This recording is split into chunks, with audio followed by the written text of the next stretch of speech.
Good day everyone. In this video, we are going to talk about bonds and the valuation of bonds.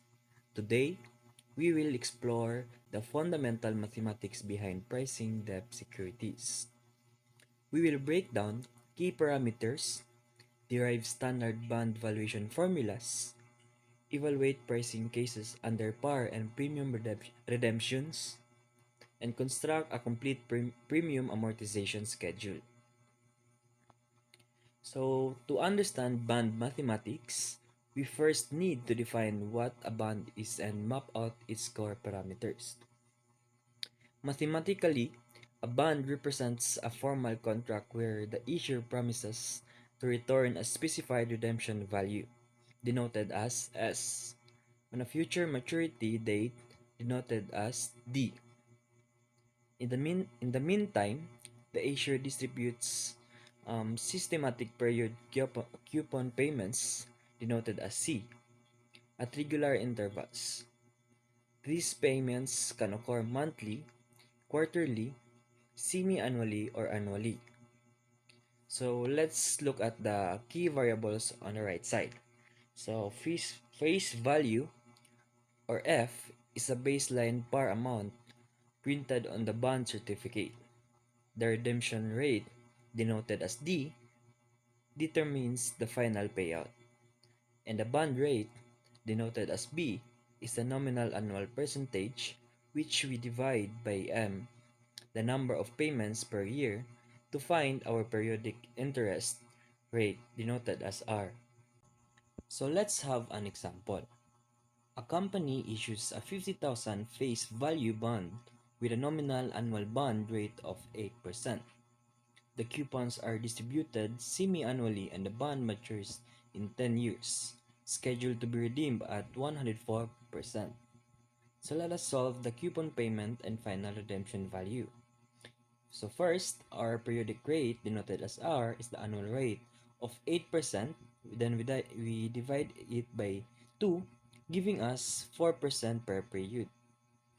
Then multiplying this 4% periodic rate by our face value of 50,000 give us a recurring coupon payment of exactly 2,000 every 6 months. So therefore, the bond is redeemed at 104% of its face value. We multiply 50,000 by 1.04, which yields a maturity payout of 52,000.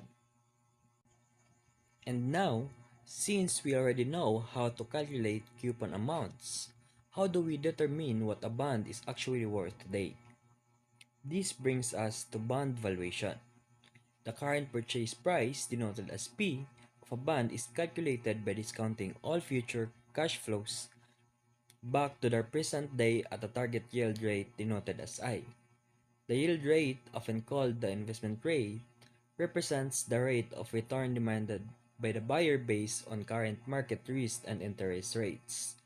As you can see in our formula, the purchase price, denoted as P, is the sum of two discounted components, which are the present value of the final redemption value, denoted as S, and the second, the present value of the recurring coupon payments, which form an ordinary annuity. So let us use this formula in our first example. Suppose you want to purchase a 20,000 face value bond.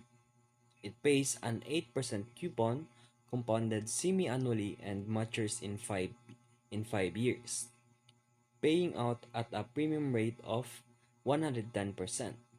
If you require a yield of 6% compounded semi-annually, what price should you pay today?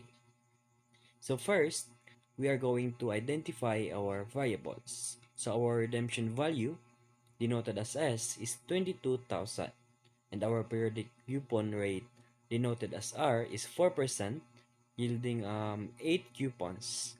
Our periodic yield rate, denoted as I, is 3%, and we have a total of 10 periods. Then we substitute all of these into our formula. So we multiply 22,000 by 1.03 raised to negative 10, and we apply our annuity formula to the 800 coupons, summing the present value of the redemption amount, and the coupons. We find the fair purchase price is 23,194.23 cents. And now, let us try different scenario where the bond is redeemed at par. So let us remember that if no premium rate is explicitly stated, the redemption value, or S, is assumed to equal the face value, or F. So in this case, we have 50,000 par bond with a 6% coupon compounded semi-annually, maturing in 8 years. The buyer, however, demands a higher yield of 8% compounded semi-annually. So let us set up our calculation. So our coupon payments are 1,500 and our periodic yields is 4% and we have 16 total of periods. So running these values through our formula yields a purchase price of 44,173 and 84 cents. So note something very important here in this problem. Because the required market yield of 8% is higher than the bond's actual coupon rate of 6%, the investor pays less than face value. So therefore, the bond is purchased at a discount. So we've seen that bonds are rarely sell exactly at par. This price variance is categorized as either a premium or a discount. If the coupon rate, denoted as R, is higher than the required yield rate, denoted as I, the bond pays more attractive interest than the current market average. Consequently, buyers are willing to pay more than par, resulting in a premium denoted as P. If the opposite is true, and the yield rate denoted as I is higher than the coupon rate denoted as R, the bond is less attractive and it must sell at a discount denoted as Q to remain competitive. So the formulas shown on the right side allow us to calculate the premium or discount directly without computing the full purchase price first. So we can find our total bond value by simply adding the premium to par or subtracting the discount from par. So let us compare the solving of a premium and a discount. On the left side, we have 15,000 par bond with a 7% coupon, priced to yield 5% semi-annually over 6 years. Because coupon rate of 3.5% per period exceeds the yield rate of 2.5%, we calculate a direct premium of 1,538 and 66 cents. This brings us our total bond value to 16,538 and 66 cents. And on the right side, we have 12,000 par bond with a 4% coupon price to yield 6% semi-annually over 4 years. So since the yield rate of 3% per period exceeds our coupon rate of 2%, we calculate a direct discount of 842 and 36 cents. Subtracting this from par, we find the bond's current value is 11,157 and 64 cents. So when an investor buys a bond at a premium, that premium does not just disappear. It must be accounted for over the life of the bond. This process is called the amortization of bond premium. Since a premium bond is purchased at a value higher than its final maturity value, its carrying book value must gradually decrease over time. By the time the bond reaches maturity, the book value must exactly equal the par redemption value. To illustrate this schedule, let's have an example. A 10,000 par bond with an 8% coupon payable semi-annually, maturing in 2 years and yielding 6% semi-annually. This setup gives us an initial carrying book value of 10,371 and 71 cents, leaving a premium of 371 and 71 cents to be amortized over 4 semi-annual periods. So this is the complete amortization schedule mapped period by period.